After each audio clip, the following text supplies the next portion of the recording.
जी दोस्तों, idioms and phrase के session को आगे बढ़ाते हुए आज हम लोग लाए हैं फिर वही 20 महत्वपूर्ण इडियम्स एंड फ्रेज। ठीक है, चलिए आइए हम लोग देख लेते हैं। आज का हमारा पहला इडियम्स है जो कि नंबर में 281 पे चलता है।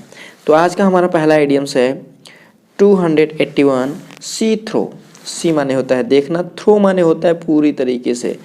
तो सी थ्रो का मतलब होता है पूरी तरीके से देखना, अर्थात पूरी तरीके से समझ जाना। तो सी थ्रो का मतलब होता है समझ जाना। सी थ्रो का मतलब क्या होता है? समझ जाना। पूरी तरीके से देखने का मतलब हर चीज़ को क्या करना? समझ जाना होता है। तो वही होता है सी थ्रो का मतलब समझ जाना। Comprehend or understand, comprehend or understands. Next दिया हुआ है आपका set at naught. Set at naught, naught माने होता है न के बराबर, अर्थात आपको न के बराबर सेट कर दिया गया है, पक्का कर दिया गया है, आपकी कोई कीमत नहीं है। तो सेट एट नॉट का मतलब होता है असम्मान करना, सम्मान न करना। सेट एट नॉट, नॉट मतलब कुछ भी नहीं। तो आपको कुछ भी नहीं समझा जाता है तो उसी को बोला जाता है असम्मान करना। सेट एट नॉट का मतलब होता है असम्मान करना। दिया हुआ है to disregard or treat as of no importance. ठीक है, कोई महत्वपूर्ण न देना, महत्व न देना। नेक्स्ट दिया हुआ है सेट वंस फेस अगेंस्ट। अब देखिए सेट वंस किसी के फेस माने चेहरे को, अगेंस्ट माने खिलाफ कर देना। तो सेट वंस फेस अगेंस्ट का मतलब होता है कड़ा विरोध करना, कड़ा विरोध करना। सेट वंस फेस अगेंस्ट अर्थात किसी के विरोध में खड़ा हो जाना, किसी का कड़ा विरोध करना। To oppose with determination, to oppose with determination. Next दिया हुआ है आपका, दिया हुआ है set one's heart on. Set one's heart on, तो ध्यान दीजिए set one's heart on, heart माने दिल होता है। हर्ट को अगर आप किसी के दिल को आप सेट कर लिए, मतलब फिर आप समझ जाइए आप बहुत चाहना होता है, फिर वो आपको क्या करेंगे? बहुत चाहेंगे। तो सेट वंस हर्ट ऑन का मतलब होता है बहुत चाहना। To have as one's ambition to obtain something. Set one's heart on. Next दिया हुआ है set one's teeth on edge. Set one's teeth on edge, परेशान करना। अब ध्यान दीजिए हम क्या करते हैं, जब किसी बच्चे को परेशान करते हैं तो वो क्या करता है? अपने दांतों को एकदम पीसता है, अर्थात वो अपने दांतों को, एज माने क्या होता है? किनारा। तो अपने दांतों को कैसे पीसेगा? किनारे में दबा के, अर्थात पीसता है। तो set one's teeth on edge का मतलब क्या होता है? किसी को परेशान करना, किसी को परेशान करना। तो set one's teeth on edge माने परेशान करना। क्या होता है? परेशान करना। To irritate or annoy someone, to irritate or annoy someone. Next दिया हुआ है set the Thames on fire. Set the Thames on fire, Thames आपका एक नदी है जो इंग्लैंड में है। कह रहा है set the Thames on fire, नदी में, थेम्स नदी में क्या कर देना? आग लगा देना। थेम्स नदी में आग लगने का मतलब समझ रहे हैं? आश्चर्यजनक कार्य करना। नदी में आग लगता है? नहीं लगता है, लेकिन अगर आप सेट ऑन द फायर कर दे रहे हैं किस पे? थेम्स नदी पर, तो आप एक आश्चर्यजनक कार्य कर रहे हैं। क्या कर रहे हैं? आश्चर्यजनक कार्य करना। तो set the Thames on fires का मतलब, फायर का मतलब आश्चर्यजनक कार्य करना। To achieve something amazing, to achieve something amazing. Next दिया हुआ है shoulder to shoulder.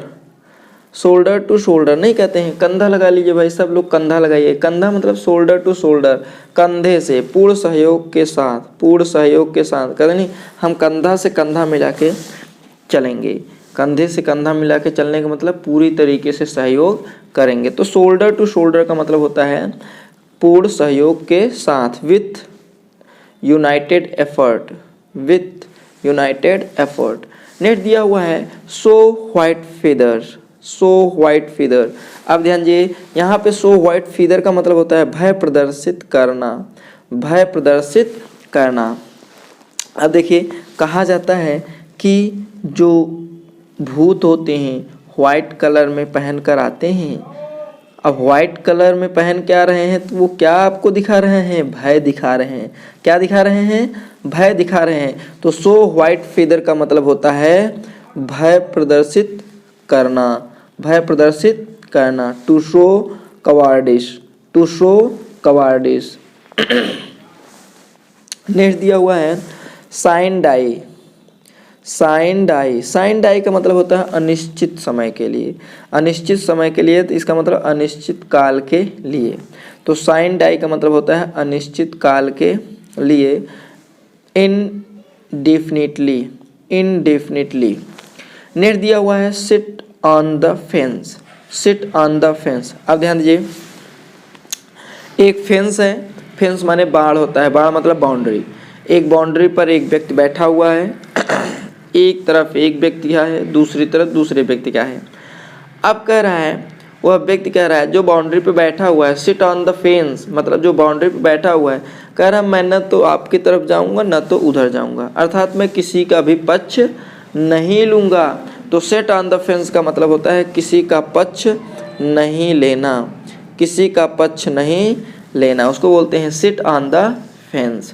Refuse to take side in a dispute. Next दिया हुआ है slip of the tongue. Slip of माने फिसल जाना, तो स्लिप ऑफ द टंग माने जुबान फिसल जाना, अर्थात जो नहीं कहना होता है वह कह देना, उसको बोलते हैं स्लिप ऑफ द टंग, जुबान फिसलना। क्या होता है? जुबान फिसलना। Spoken unintentionally, spoken unintentionally. Next दिया हुआ है स्लो कोच, स्लो कोच। क्या होगा? Slow coach. स्लो कोच का मतलब होता है आलसी व्यक्ति। स्लो कोच का मतलब क्या होता है? आलसी व्यक्ति। जैसे कहते हैं कि स्लो कोच, अगर आप देख लीजिए ट्रेन में जो लगे होते हैं डिब्बा, उनको क्या बोलते हैं? कोच बोलते हैं। क्या बोलते हैं? कोच बोलते हैं। और जो आपके जो पैसेंजर वाले होते हैं वो बहुत धीमा चलते हैं, तो उनको स्लो कोच मान के चलते हैं। क्या मान के चलिए? Slow coach. तो स्लो कोच का मतलब होता है बहुत धीमा धीमा चलना, अर्थात आलस की तरह चलना, आलसी व्यक्ति उसको कह सकते हैं। तो स्लो कोच का मतलब होता है आलसी व्यक्ति। A person with lazy approach of working. आइए देख लेते हैं हमारा अगला। अगला दिया हुआ है स्मॉल फ्राई। स्मॉल फ्राई का मतलब होता है गैर महत्वपूर्ण व्यक्ति। अब ध्यान दीजिए, कोई व्यक्ति गया है अंडे की दुकान पे और कह रहा है अंडा तल दीजिए सर। तो वो अंडे वाला क्या करता है? जल्दी जल्दी तल के दे देता है, मतलब वो उसको महत्व कम देता है, उस व्यक्ति को जल्दी जल्दी क्या किया? तल दे दिया। अगर कोई अच्छा व्यक्ति होता है तो बहुत बढ़िया से तलता है, लेकिन वो जल्दी जल्दी तल के दे देता है, अर्थात स्मॉल फ्राई करता है। स्मॉल फ्राई किस लिए कर देता है? क्योंकि वो उसको ज़्यादा महत्व नहीं देता है। तो स्मॉल फ्राई का मतलब होता है गैर महत्वपूर्ण व्यक्ति, अर्थात महत्व कम देना। इनसिग्निफिकेंट पर्सन होता है, उसको क्या बोलते हैं? Insignificant person. अगला दिया हुआ है smell a rat. Smell a rat. ध्यान दीजिए, बिल्लियों की एक झुंड थी, बिल्लियों की एक झुंड थी सॉरी, बिल्लियों की एक झुंड थी। अब उसमें क्या होता है, एक जो राजा होता है, राजा बिल्ली मान के लिए एक राजा बिल्ली होता है, वो आता है और अपने जो उसके सेवक होते हैं उनसे कहता है कुछ आज चूहे वूहे मिले। तो वो जो उनके झुंड होते हैं कहे नहीं नहीं सर, नहीं राजा जी, कोई आज चूहा मिला उला नहीं। लेकिन वहाँ से स्मेल आ रहा था, किसका?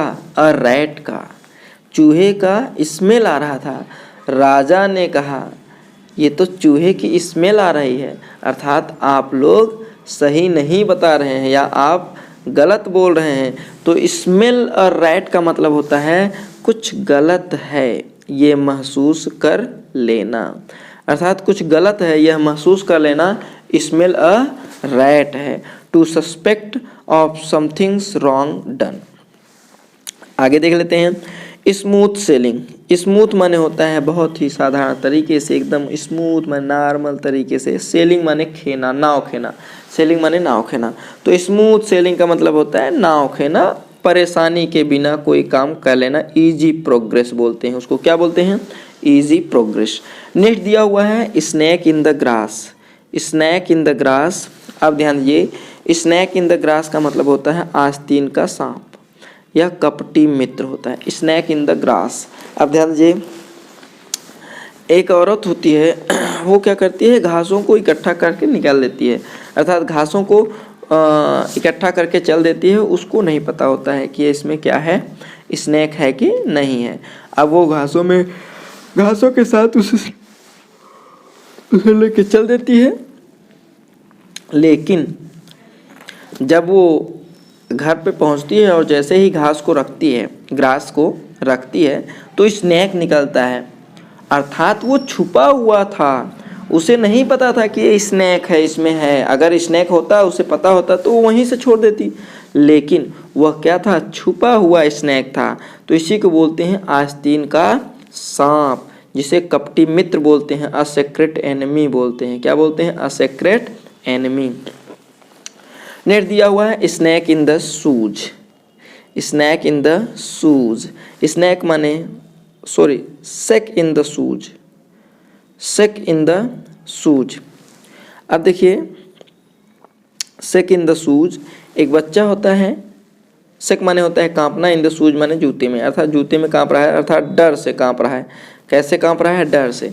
जब छोटे बच्चे होते हैं तो मान चलिए स्कूल से आया, एक छोटा सा बच्चा है, स्कूल से आया और आपने देखा उसका टिफ़िन, और टिफ़िन खाली नहीं है, अर्थात टिफ़िन में जो खाना था वो अब भी पड़ा हुआ है, तो आप उसको डांटेंगे, तुम खाना क्यों नहीं खाए, ये क्यों नहीं किए, वो ना क्यों नहीं किए, अर्थात खाना तुम क्यों नहीं खाए। जब डांटेंगे तो वो क्या करेगा, कांपने लगेगा, डर के मारे कांपने लगेगा।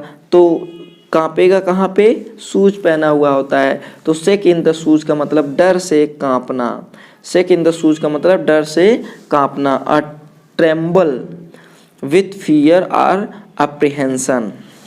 नेक्स्ट दिया हुआ है आपका so the dragons teeth, so the dragons teeth, भविष्य के लिए परेशानी इकट्ठा करना, अर्थात भविष्य के लिए बीज बोना परेशानी का। तो देखिए, सो द ड्रैगन्स टीथ, सो माने होता है बोना, तो ड्रैगन माने आप जानते ही हैं अपने यहाँ भारत और चीन का क्या हाल है। ड्रैगन क्या है? अपने यहाँ का दुश्मन है, अर्थात परेशानी हमेशा बना रहता है। तो अगर ड्रैगन्स के टीथ को, ड्रैगन्स के दांत को अगर आप बोएंगे तो फिर वो उगेगा, जैसा कि माना जाएगा। अगर वो उगेगा तो फिर आपको क्या करेगा, वो परेशानी ही देगा। तो उसे ही कह रहा है सो द ड्रैगन्स टीथ का मतलब होता है भविष्य के लिए परेशानी इकट्ठा करना, to create futures trouble for yourself और अदर्स। नेक्स्ट दिया हुआ है, नेक्स्ट दिया हुआ है speak one's mind, speak one's mind मतलब मन की बात करना, मन की बात करना। तो स्पीक वंस माइंड माने किसी के माइंड माने दिमाग की बात करना, अर्थात मन की बात करना। तो स्पीक वंस माइंड का मतलब होता है मन की बात करना, speak what on one really think. Next दिया हुआ है speak and span, speak and span, साफ सुथरा। कहते हैं अगर speak, speak sound like speak, speak sound like speak, तो speak and span sound like Spain. तो स्पीक अगर बोलना है तो स्पेन बोलो, साफ सुथरा। अगर स्पेन में बोलना है तो साफ सुथरा बोलो, नहीं तो मत बोलो। तो स्पीक एंड स्पेन इसको बोलते हैं साफ सुथरा बोलना। इन ऑर्डर और नीट एंड क्लीन। तो आज हम लोगों ने 20 इडियम्स एंड फ्रेज को देखा। ये वीडियो आपको कैसा लगा कमेंट बॉक्स में कमेंट करना ना भूलिएगा। यदि चैनल पे नए हो तो चैनल को सब्सक्राइब कर लीजिएगा, बेल आइकन पे प्रेस करना ना भूलिएगा ताकि नए नोटिफिकेशन आप तक पहले पहुंच सके। जी दोस्तों, हम लोग फिर मिलेंगे नेक्स्ट वीडियो में नेक्स्ट टॉपिक के साथ। तब तक के लिए जय हिंद।